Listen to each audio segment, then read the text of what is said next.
इतना ज़्यादा मारा वो मतलब काफ़ी ज़्यादा उनको चोट लग गई, तो वो नीचे गिर गए, कोई इंजरीज़ हुई, उनको तकलीफ़ हुई बहुत ज़्यादा, फिर उन्होंने पुलिस को कॉल की।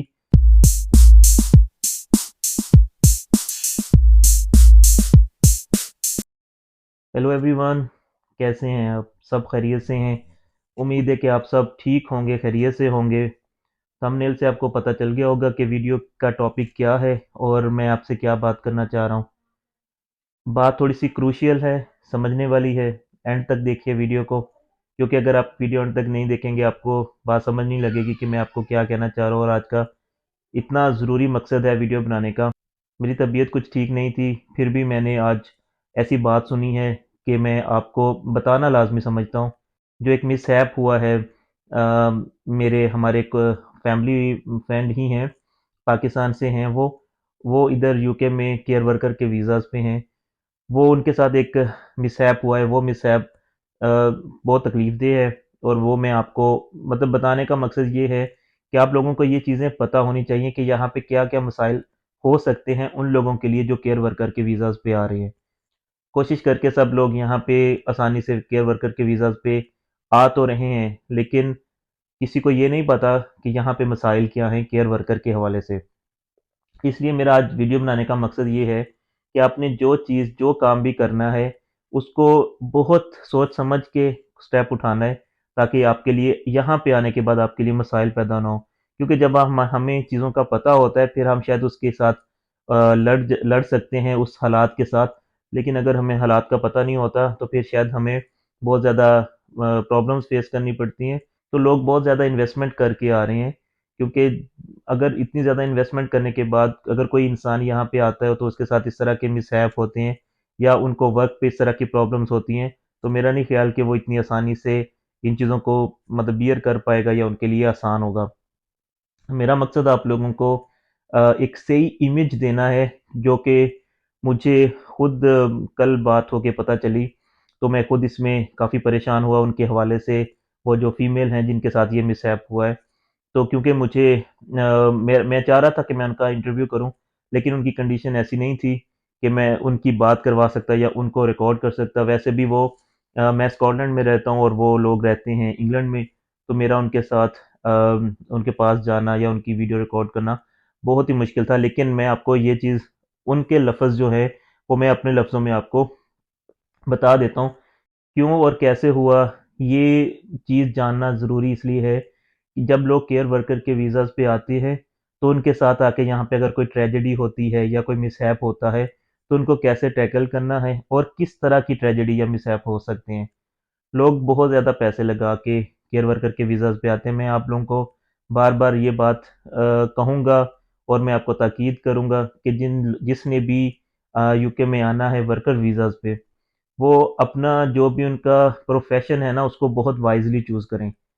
आप अगर आप वाइज़ली चूज़ करेंगे, तभी आपके लिए आसानी पैदा होगी।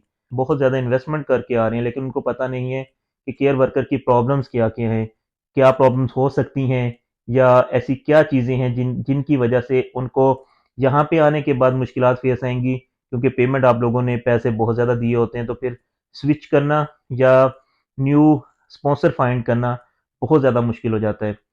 और ख़ास तौर पे तब जब थोड़े से यूके ने हालात टाइट कर दिए हैं, रूल्स टाइट कर दिए हैं, तो इन रूल्स टाइट होने के बाद अगर आप लोगों को प्रोफ़ेशन जॉब नहीं मिलेगी या मिल रही, तो फिर आप यकीनन आपके लिए बाद में मसाइल पैदा होंगे। क्योंकि आप जब इधर आ जाते हो, उसके बाद आके यहाँ पे चीज़ें स्विच करना इतना आसान नहीं होता, तो इसलिए जो भी आपने काम करना है, बहुत वाइज़ली करना है।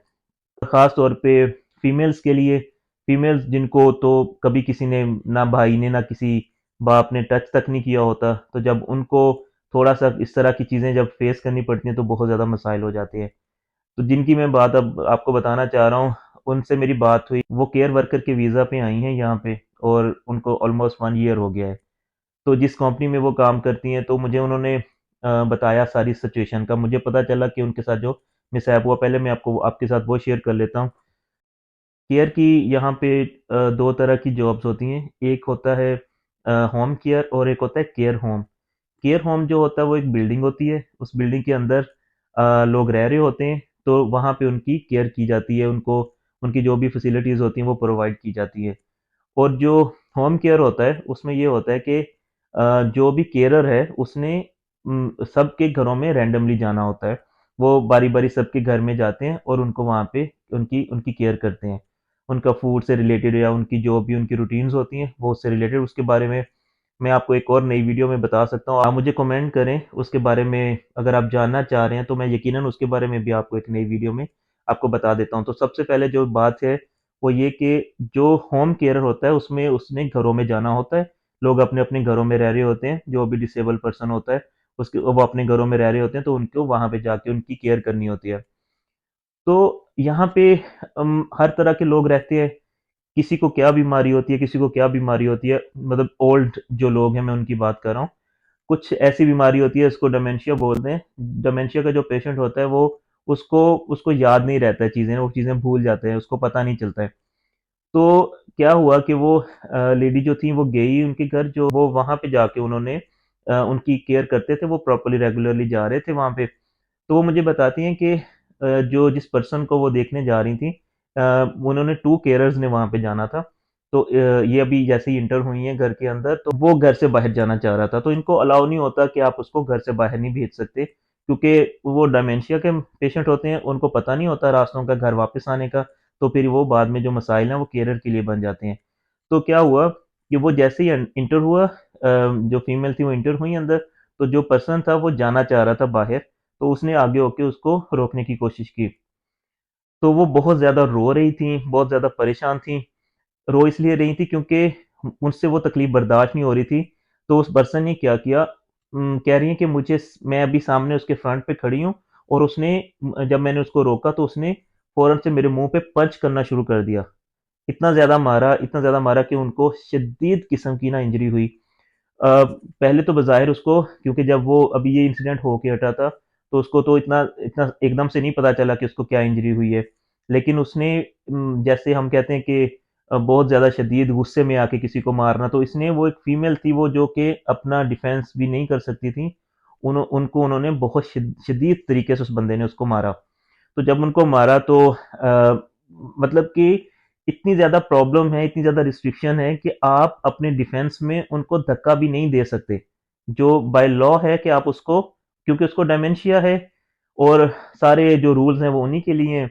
तो जब आपको कोई अगर वो ऐसे करेगा तो आपको ही अपना पीछे हटना है, आप उनको डिफेंस में उनको कुछ नहीं कर सकते। लेकिन वो कुछ ऐसी जगह में खड़े थे, वहाँ पे वो उनको मारना शुरू हो गया और वो लेडी क्विकली वहाँ से मूव नहीं कर सकी और उसने ना उनको फेस पे बहुत ज़्यादा मारा।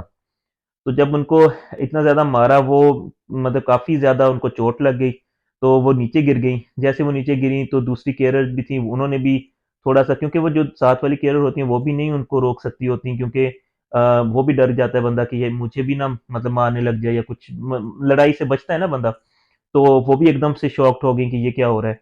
तो जैसे ही वो खुद पीछे हटा वो बंदा, तो ना इन्होंने अपने आप को सँभाला थोड़ा-सा, लेकिन वो मतलब बहुत ज़्यादा टेंस थी, रो रही थी, मतलब उनसे बात नहीं हो पा रही थी। तो मुझे भी बहुत ज़्यादा सुन के इस चीज़ को ताज्जुब हुआ और दुःख लगा कि लोग इतनी मेहनत से इतना ज़्यादा कुछ खर्च करके इस कंट्रीज़ में आते हैं, तो यहाँ पे आके जब उनके साथ इस तरह की चीज़ें हो जाती हैं, तो ये एक वाक़ई एक दर्दनाक चीज़ है। उनको इंजरीज़ हुई, उनको तकलीफ़ हुई बहुत ज़्यादा, फिर उन्होंने पुलिस को कॉल की। पहले तो सबसे पहले उन्होंने अपनी कंपनी को कॉल की।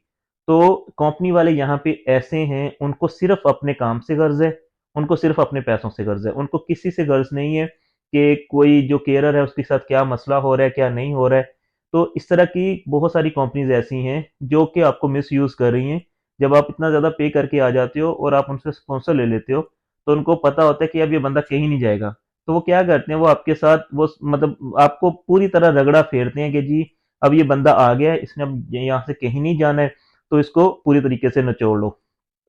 तो इसलिए मैं बार-बार आप लोगों को ये ताकीद करता हूँ कि बहुत वाइज़ली अपना प्रोफ़ेशन चूज़ करें, जब आप इस कंट्री में आते हैं। लेकिन अगर आपने सोच लिया है, तहैया कर लिया है, तो फिर ये सब चीज़ों को माइंड में रख के आएँ कि इस तरह की चीज़ें बन सकती हैं और आप लोग इस चीज़ से गुज़र सकते हो। तो फिर आपने उस चीज़ के लिए तैयार होके आना है, मेंटली भी, फिज़िकली भी, ठीक है? तो पुलिस को बुला लिया गया, पुलिस आ गई। अब देखें, क्योंकि वो उस पर्सन को डिमेंशिया है, तो वो पुलिस ने भी उसके खिलाफ कोई कार्रवाई नहीं की। वो इनको हॉस्पिटल लेके जाना चाह रही थी, पुलिस चाह रही थी कि इनको मैं हॉस्पिटल ले जाऊँ, लेकिन वो लेडी जो थी वो मतलब उसने कहा कि नहीं, मैं पहले उनकी यहाँ पे फैमिली रहती है, उनके भाई हैं वहाँ पे, वो अपने भाई के साथ रहती है। तो उसने कोशिश की कि वो अपने भाई की तरफ चले जाए या उसको पहले भाई को इन्फॉर्म कर दे। वो हॉस्पिटल नहीं जा सकी और थोड़ा सा शाम का टाइम भी हो गया था, तो उसको लगा कि शायद मैं अगर अभी हॉस्पिटल जाऊंगी तो मुझे बहुत ज़्यादा देर हो जाएगी या मैं घर नहीं पहुंच पाऊंगी, और इस तरह के उस इस वजह से वो हॉस्पिटल नहीं गई। लेकिन शाम को जब मुझे पता चला नेक्स्ट डे का, तो नेक्स्ट डे में जब मैंने उनको कॉल की, तो वो मुझे बता रही थी कि मैं रात सारी सो नहीं सकी, इतना मेरा मुंह मतलब स्वेलिंग हो गई थी मुंह के ऊपर, और मुझे ऐसे लग रहा है कि जैसे मेरे अंदर वाली साइड पे फेस के अंदर जो है ना वो शदीद चोट आई है।